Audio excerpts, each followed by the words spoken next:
Sean todos bienvenidos a Iglesia Gracia. Sean todos bienvenidos a este hermoso domingo, hermoso, ¿no? De que el Señor nos ha dado. Ya hemos exaltado su nombre, ya hemos adorado a través de canciones de adoración, ¿verdad? Hemos rendido nuestros corazones al Señor que reina para siempre. Y yo creo que después de esa introducción de Salmos que dimos el miércoles, mi perspectiva en lo que es adoración ha cambiado un poco, porque ahora me vengo a enterar de que podemos presentarnos, o sea, no sé cómo explicarlo, pero el miércoles, la introducción que tuvimos el miércoles fue algo que creo que ha cambiado mi corazón, mi vida para lo mejor en lo que es la adoración, ¿no? Por eso es que estamos en el libro de Salmos, y la semana pasada hablamos de Salmo, su capítulo 1, y vimos la felicidad del hombre, vimos cómo un hombre puede ser el camino hacia la felicidad, cómo es que podemos llegar a ser felices en Cristo, ¿verdad? Y discutimos y hablamos y vimos a través de las Escrituras que la felicidad del hombre se basa en el rechazo del consejo malo, es el rechazo de las acciones malas y es el rechazo de la identidad falsa que ofrece el mundo, ¿verdad? Entonces, en cierta parte, el Salmo 2, que es el que continúa, está conectado en cierta manera. Ahora, lo que tenemos enfrente de nosotros es un salmo que es un salmo realeza o un salmo mesiánico. Amén. Vamos a las Escrituras, su capítulo 2 de Salmos, vamos al el primer versículo, y dice así: ¿por qué se amotinan las gentes y los pueblos piensan cosas vanas? ¿Por qué? Se levantarán los reyes de la tierra y príncipes consultarán unidos contra Jehová y contra su ungido, diciendo: rompamos sus ligaduras y echemos de nosotros sus cuerdas. El que mora en el cielo se reirá, el Señor se burlará de ellos. Luego hablará a ellos en su furor y los turbará con su ira. Pero yo he puesto mi rey sobre Sión, mi santo monte. Yo publicaré el decreto. Jehová me ha dicho: mi hijo eres tú. Yo te engendré hoy. Pídeme y te daré por herencia las naciones y como posesión tuya los confines de la tierra. Los quebrantarás con vara de hierro, como vasijas del alfarero los desmenuzarás. Ahora pues, oh reyes, sed prudentes, admitid amonestación. Jueces de la tierra, servid a Jehová con temor y alegraos con temblor. Honrad al Hijo, para que no se enoje y perezcáis en el camino. Pues se inflama de pronto su ira. Ojo, bienaventurados los que en Él confían. Amén. Palabra de Dios para el pueblo de Dios. Bien, como dije, el día de hoy nos encontramos con un salmo realeza o un salmo mesiánico. Este salmo se usaba para la coronación de reyes. En este caso, el rey David lo usó para la coronación de su hijo Salomón. ¿Ok? En su contexto histórico de este salmo, fue escrito porque el rey David ungió o coronó a Salomón su hijo después que su hermano Adonías intentó usurpar el trono. ¿Okay?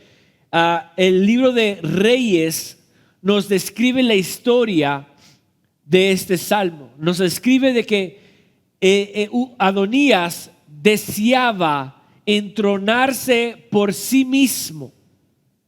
Y al hacer eso, entonces el rey David tuvo que tomar acción y por lo tanto ungir a Salomón aún estando en vida.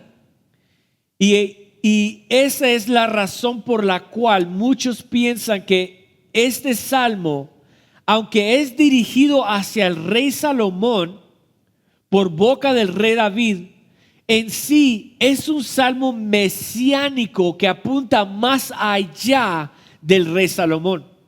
Este salmo es un salmo que apunta al Mesías, rey venidero, más que a la coronación de el rey Salomón.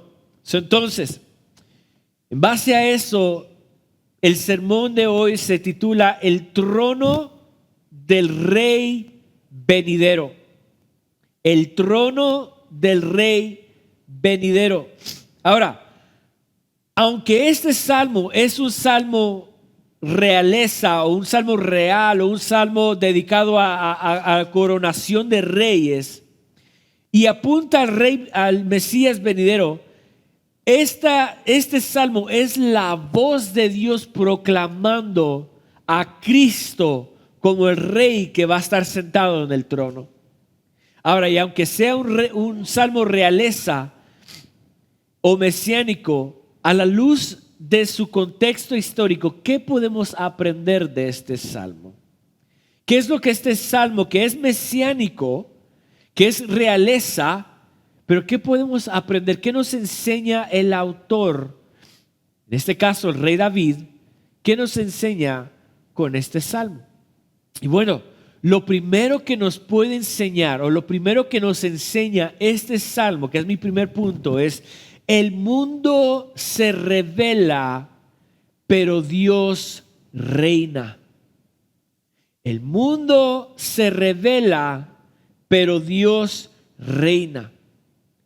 El salmista inicia este salmo con una pregunta, una muy buena pregunta, incluso una pregunta retórica. Miremos el versículo. ¿Por qué se amotinan las gentes y los pueblos piensan cosas vanas? El rey David, en su conciencia, en su proclamación mesiánica, está haciendo una pregunta: ¿por qué es que la gente en sí se turba? Se turba porque sus pensamientos son ¿qué? Vanos.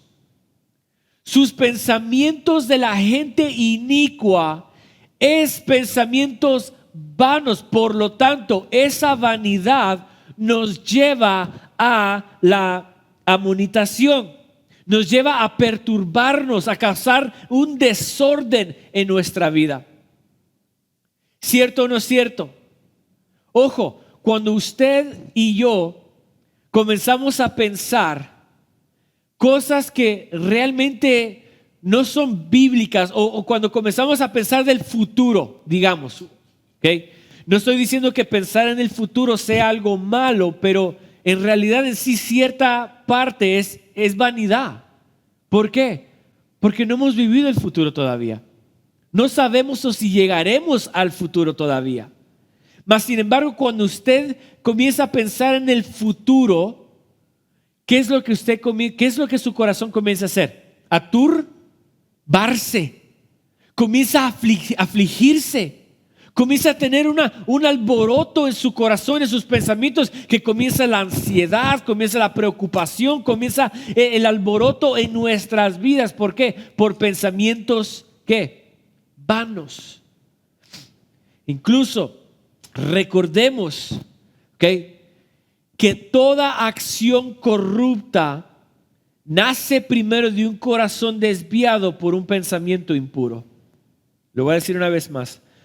Toda acción corrupta nace primero de un corazón desviado por pensamientos impuros.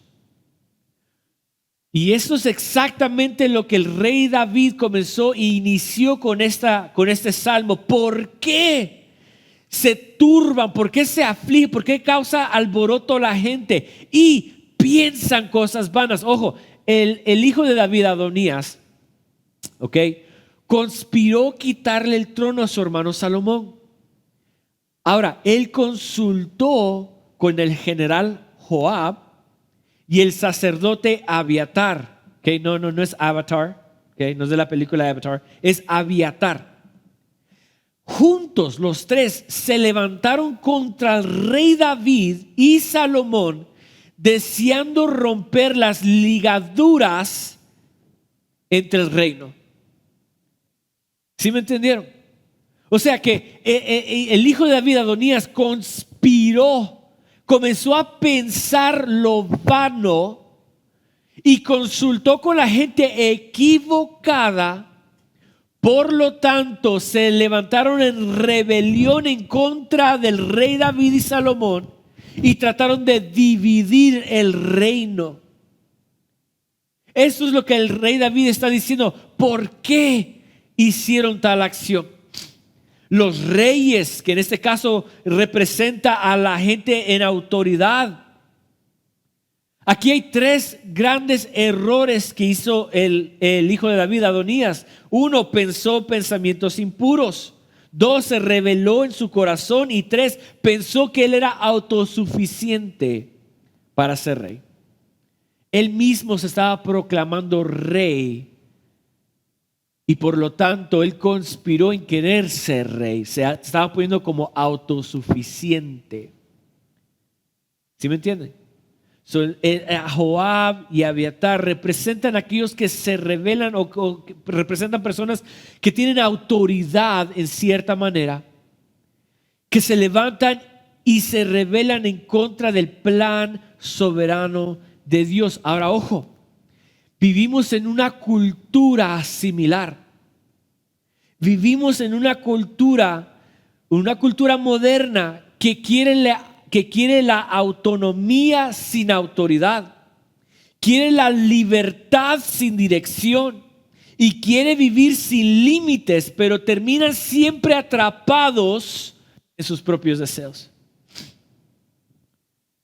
Vivimos en una cultura moderna donde grita: nadie me dice qué hacer, yo soy suficiente. Vivimos en una cultura donde desea romperse, desligarse de la voluntad de Dios.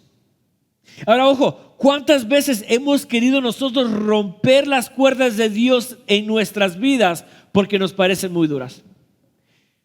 Yo como hijo, ¿cuántas veces deseé romper la ligadura de la autoridad de mi papá porque pensé que mi papá era muy fuerte? ¿Cuántas veces en el caminar del cristianismo, al leer las escrituras, decimos: no me quiero acercar a ser cristiano porque es muy difícil? Y deseamos romper estas cuerdas. Consultamos con la gente equivocada. El Salmo 1, ¿qué fue lo que dice? Feliz es el hombre que no anda detrás del consejo, ¿qué? Malo. Adonías consultó con la gente mala. Adonías consultó con el rey Joab y el sacerdote Abiatar. Y por lo tanto, entre los tres conspiraron en contra del rey David. Esto es oír el consejo equivocado. Amén. Pero aquí está la buena noticia: que Dios sigue siendo rey. Aunque el mundo se rebele, aunque el mundo quiera ser rebelde o quiera conspirar en contra de Dios o quiera caminar en contra de la voluntad de Dios, Dios sigue siendo rey. En otras palabras, mi rebelión no cambia el trono de Dios, mi caos no cancela la soberanía de Jesús. Jesús sigue siendo ¿qué? Rey. Amén. Y este salmo nos dice: hey, ¿por qué se amotina la gente? ¿Por qué piensan cosas vanas? Se levantarán en contra de Dios y pensarán cosas vanas en contra de Dios. Pero ojo, Dios sigue siendo rey. Y esto me lleva a mi siguiente punto. El cielo no está en pánico, está en control. El cielo no está en pánico, está en control. Mira el versículo 4 y 5, dice: el que mora en los cielos se reirá. El Señor se burlará de ellos. Luego hablará a ellos en su furor y los turbará con su ira. O sea, ¿cuál es la reacción divina de Dios al oír que el pueblo se está conspirando o se está levantando en contra de Él? ¿Cómo reacciona Dios en una cultura donde dice: no aceptamos que solamente el hombre y la mujer se casen, sino que aceptamos también el mismo sexo que se casen, aceptamos el aborto, aceptamos aquí, vamos en contra de las escrituras? ¿Qué es la reacción del Dios divino, soberano sobre los pensamientos inicuos? Dice la Biblia aquí: se ríe y el Señor se burla de ellos. Ahora, esto no es una risa de un chiste. Esto no es una risa como que dice: ¡ay, mira qué chistosos son! No. Esta es una burla y una risa de amenaza. Dios no encuentra humor en la rebelión del hombre. Entienda muy bien esto. El momento donde usted piensa pensamientos inicuos, el momento donde la iglesia o el mundo trata de rebelarse en contra de Dios y piensa que puede frustrar los caminos de Dios, no crea que Dios lo ve con usted y dice: ay, mira a mi hijo, ay, me sacó el humor, ay, qué risa. No. Esta es una risa de burla, de amonestación, de amenaza. Ah, ¿te vas a rebelar? Verás quién soy yo. Vas a ver mi ira. Vas a ver mi ira. Por eso es que la Biblia nos dice en Romanos su capítulo 1 que el Señor entrega a aquellos perversos que maquinan pensamientos inicuos, los entrega en sus iniquidades. ¿Por qué el Señor entrega al hombre y a la mujer en sus pensamientos inicuos? Para castigarlos. O sea, en otras palabras, ese es el castigo del hombre. Cuando una persona, un hombre, una mujer rechaza a Dios por vivir en placeres del mundo, Dios los entrega en su maldad. Y incluso, esto es lo que estábamos estudiando en casa, ellos, la gente corrupta, no solamente va a sufrir una eternidad separada de Dios, pero el infierno que se espera, el infierno por venir, no solamente es una acción eterna, pero es una acción, se me fue la palabra, es una acción, es un castigo del presente. ¿Ok? El infierno no es solamente algo que se espera para la gente mundana. El infierno no es una eternidad que se va a llegar. No. Es algo presente. Hay gente que vive el infierno en el momento presente. ¿Por qué? Se mueren de ansiedad, se mueren de depresión, se sienten solos, no tienen guía. Mientras más se hunden en el pecado, más frustrados se sienten. Por lo tanto, viven un infierno presente para después vivirlo por toda una eternidad. Y esto es la risa, es la burla. Dios no se pone en pánico. Dios no está, mira, me sacó risa o, híjole, ¿qué está pasando? Me quieren destronar, me quieren quitar mi trono. Oh, el enemigo está en contra de mí. Ay, ¿qué voy a hacer? No. Dios sigue en control. El rey David, cuando se dio cuenta que Adonías quería quitarle el trono a su hijo, él no dijo, ¿ahora qué voy a hacer? No se mordió las uñas, no estuvo en pánico, no estuvo en preocupación, sino que él, se levantó y dijo, ok, me quiere destronar a mi hijo. Yo hice una promesa a mi esposa Betsabé que Salomón iba a ser rey. Por lo tanto, Salomón hay que mandarlo a vestir, a cambiar, y hay que montarlo en mi asno, y hay que coronarlo. Nadie me va a destronar de mi trono, dijo el rey David. Yo todavía estoy en control de esta situación. Igual, Dios sigue control de todas las cosas. Mire lo que dice su palabra. La palabra está llena de estos versículos donde dicen que Jesús, Dios, el Dios omnipotente, está en absoluto control de todas las cosas. Proverbios 19:21. Muchos pensamientos hay en el corazón del hombre, mas el consejo de Jehová, ¿qué dice? Permanecerá. Isaías 14:24. Jehová de los ejércitos juró diciendo, juró. No se puede remover ese juramento, no se puede quebrantar. Dice Jehová en su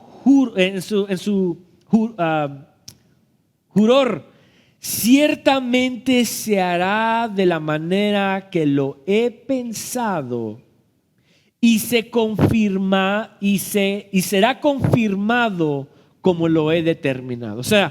Dios lo ha pensado, Dios lo ha dicho y se va a hacer de tal manera. ¿Quién podrá contra él? Nadie. Isaías 14:27. Porque Jehová de los ejércitos lo ha determinado, ¿y quién lo impedirá? Muy buena pregunta, Isaías. Y su mano extendida, ¿quién lo hará retroceder? Nadie. Isaías 46:9-10 dice, acordados de las cosas pasadas desde los tiempos antiguos, porque yo soy Dios y no hay otro Dios y nada hay semejante a mí, que anuncio lo por venir desde el principio y desde la antigüedad lo que aún no era hecho, que digo, mi consejo permanecerá y haré todo lo que quiero. Son palabras de Jehová Dios. Estas son palabras que Dios dice, aunque se levante quien se levante, aunque se ponga reinos, naciones en contra de mí, aunque tú mismo pienses que vas a ir en contra de mi voluntad, lo que yo ya he declarado de ti, jamás nadie lo puede romper. Dios no está inquieto ante los intentos humanos por tomar el trono. Él afirma su voluntad con poder y sabiduría. Dios nunca se va a inquietar. Dios está en absoluto control de todas las cosas. El salmista nos declara que aunque se levante quien se levante, el Señor se reirá y se burlará de ellos y los entregará en su castigo por toda una eternidad. Dios no pierde el control, iglesia. Dios no pierde el control.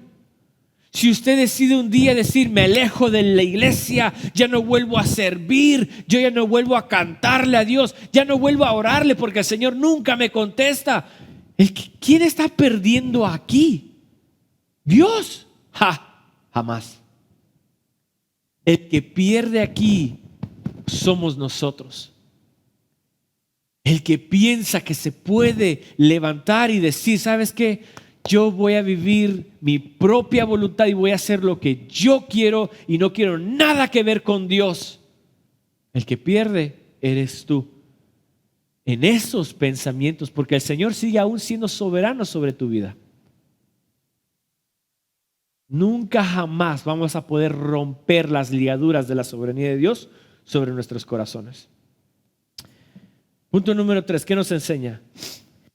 Que el reino del Hijo no se negocia, se recibe. El reino del Hijo no se puede negociar, más bien se recibe. Salmos 2, del 6 al 9 dice así: pero yo he puesto mi rey sobre Sión, mi monte santo. Mi monte santo. Yo publicaré el decreto. Jehová me ha dicho: mi hijo eres tú, yo te engendré hoy. Pídeme y te daré por herencia las naciones y como posesión tuya los confines de la tierra. Los quebrantarás con vara de hierro, como vasija del alfarero los desmenuzarás. David declaró públicamente a Salomón como rey y lo unge en Gihón. Este representaba el monte santo en el tiempo de David.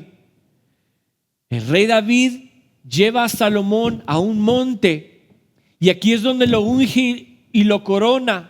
Y expresa estas palabras: Jehová me ha dicho: hijo, me eres tú a mí, yo te engendré hoy. Pídeme y te daré por herencia a las naciones y como posesión tuya los confines de la tierra. Ahora, ojo, aunque se lo proclamó a Salomón, este es un salmo mesiánico. Son palabras que van más allá que el rey Salomón. Esto es Dios proclamando la soberanía, el reino, el trono del Mesías venidero.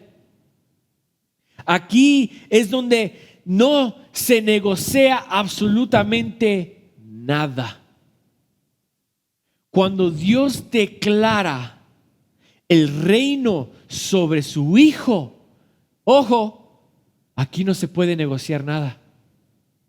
Aquí hay dos opciones: o lo recibes o lo rechazas. Y esto es exactamente lo que el Evangelio hace a nuestras vidas. Por eso es que cuando Jesús estaba caminando con sus discípulos y en su ascensión les dijo: id y predicad el Evangelio a toda criatura. ¿Cuál es el Evangelio? Pablo lo describe en Corintios, donde dice: el Evangelio que yo recibí es esto, que Cristo murió, fue crucificado, fue sepultado y el tercer día resucitó. Por lo tanto, el Evangelio se trata de Cristo, de las buenas noticias que ha hecho Dios para con su pueblo, que nos ha enviado al Hijo, al Cordero, al hombre perfecto, a morir en una cruz, a pagar nuestra deuda. Pero aquí está el punto que el Evangelio hace dos cosas en el corazón del ser humano. Una, o el corazón lo recibe y se postra y dice: acepto a Cristo como mi Salvador porque reconozco que soy un hombre débil y he fallado. O dos, le pone el juicio, rechaza al hombre y el Evangelio hace justicia para el corazón pecaminoso. Lo rechazan porque hay mucha gente que oye el Evangelio y dice: no es para mí, no es para mí, yo no soy religioso, yo no quiero nada que ver con Dios, yo no quiero aquí, yo no quiero allá.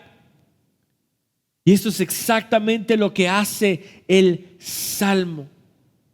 Ahora, Pedro, en el libro de Hechos, su capítulo 4, versículo 25 al 26, conecta este salmo con Cristo. La gente conspiró en contra de Jesús. Pedro comienza a relatar de que fue Judas, fueron el Sanhedrín, fue Pilato, fueron los sacerdotes que conspiraron en contra de Jesús como rey. Dijeron que Jesús era un blasfemador, que había dicho blasfemia al decir que era el Hijo de Dios. Dios no se turbó, sino que los turbó a ellos. Dios públicamente afirmó el reino de Jesús en su bautismo. Recordemos que cuando Jesús sale de las aguas, hay una voz que afirma: este es mi Hijo en quien tengo complacencia. Dios coronó a Jesús públicamente en el Monte Santo, que fue ¿quién? El Gólgota. Y Dios le dio a Jesús por heredad todas las naciones. Eres mi hijo, yo te engendré hoy. Esa palabra de engendrar no significa que es un ser hecho o creado. No.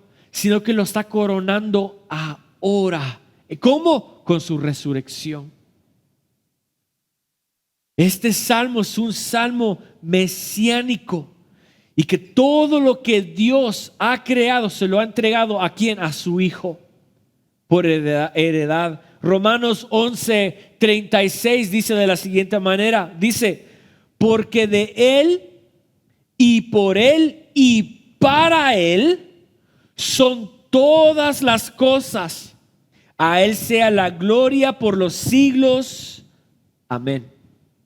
Ahora, en conclusión, para terminar, hay otro punto que podemos aprender de aquí. Y el cuarto punto es que el llamado es urgente. Ríndete a Él. El llamado es urgente. Ríndete a Él.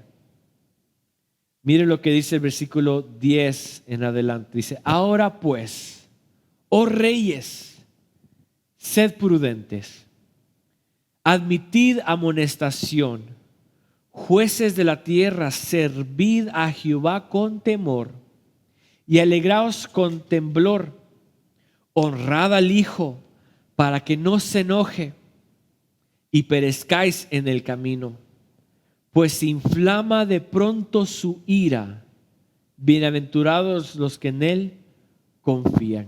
Ojo, no puedes seguir ignorando al Rey y esperar su bendición. No puedes seguir ignorando al Rey y esperar que el Señor te bendiga. Eso es imposible.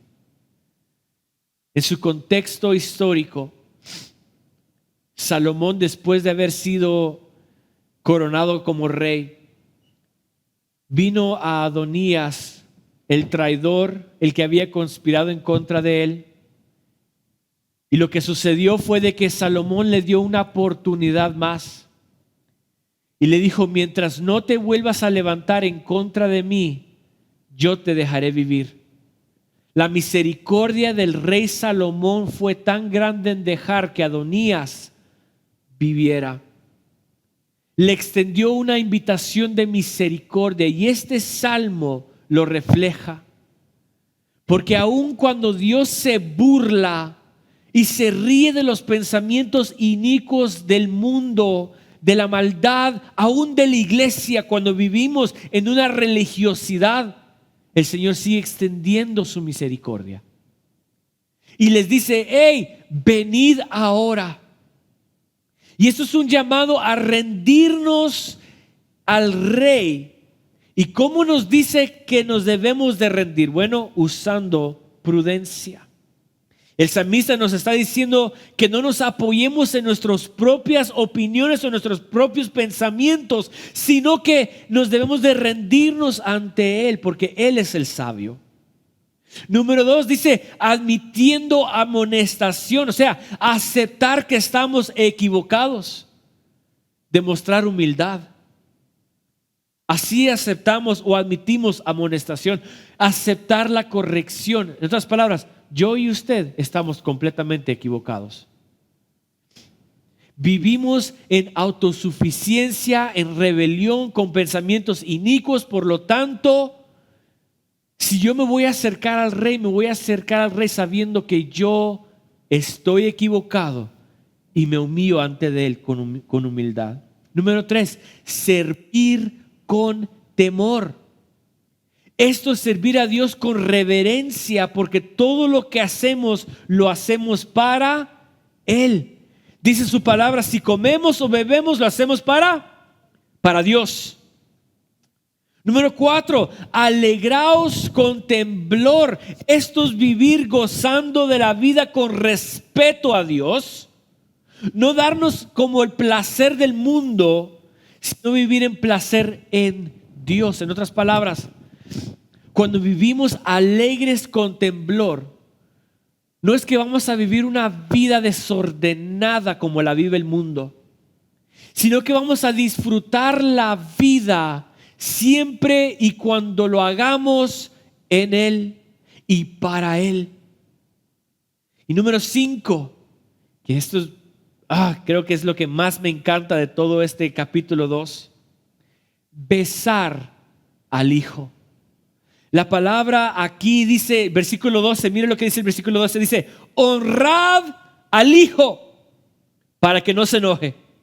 Pero la palabra honrad quiere decir nashak, que literalmente significa besar, como un beso al Hijo. Ahora, ojo, en su expresión nashak, nos está diciendo que no es cualquier besito, te honro, rey. No. En la antigüedad, el nashak se usaba que cuando un rey iba en pelea con el otro rey y este rey vencía y triunfaba contra este reino, el rey, al ver la misericordia de este rey que venció, se postraba ante el rey victorioso. Y nashak era esto, besarle los pies al rey. Era besarle los pies, en decir, me rindo en completa a ti. Me rindo porque reconozco que has sido victorioso sobre mi vida. Por lo tanto, deja yo te honro como nashak, besando tus pies. Besando los pies del rey era la humillación, pero la exaltación más grande.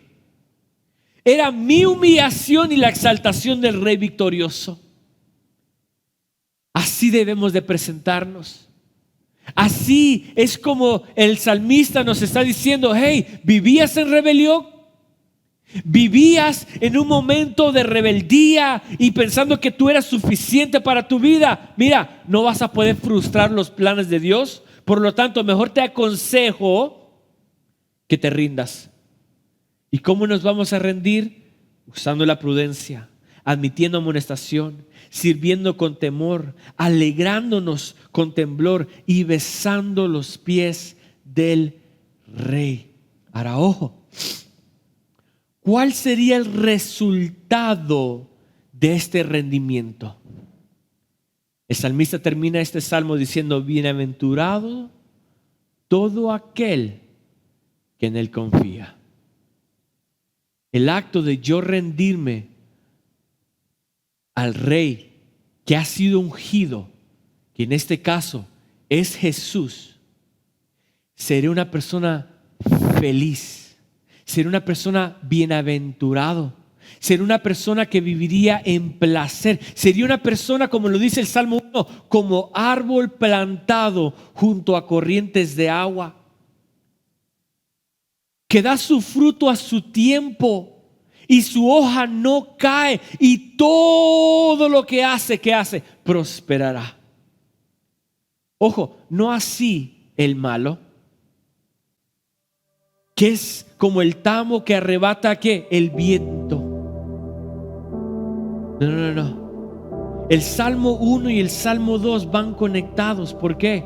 Porque el Salmo 1 nos da la dirección de cómo caminar en una vida feliz. Y el Salmo número 2 nos revela cómo es la vida del hombre que se revela en contra de Dios. Por lo tanto, el Salmo 2 es un llamado a vivir confiando en el Rey Mesías y en el trono venidero, que en este caso ya vino, reinó y seguirá reinando por los siglos de los siglos. Esto es Cristo. Iglesia, hago una invitación. Si en este momento o en este capítulo de su vida no ha honrado al Hijo de Dios, si en esta temporada de su vida no ha besado los pies del Rey venidero, le hago una invitación. Ríndase por completo. Muestre frutos de arrepentimiento. Muestre frutos que usted honra al Rey Mesías, nuestro Señor Jesucristo. Porque si usted sigue en rebelión, déjeme le digo, usted vivirá su propio infierno. Si usted vive tratando de ir en contra de la corriente de la palabra de Dios, usted experimentará infierno. Mas sin embargo, bienaventurado todo aquel que confía en Jehová, que se rinde ante el plan soberano del Señor Jesús, en aquel que dice: Señor, yo no puedo con mis propias fuerzas, por lo tanto me rindo ante ti. Aquí estoy.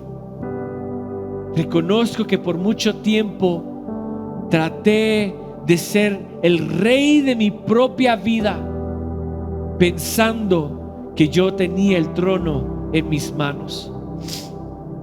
Pero ahora reconozco que no es así. Ahora reconozco que tú reinas, que reinarás para siempre.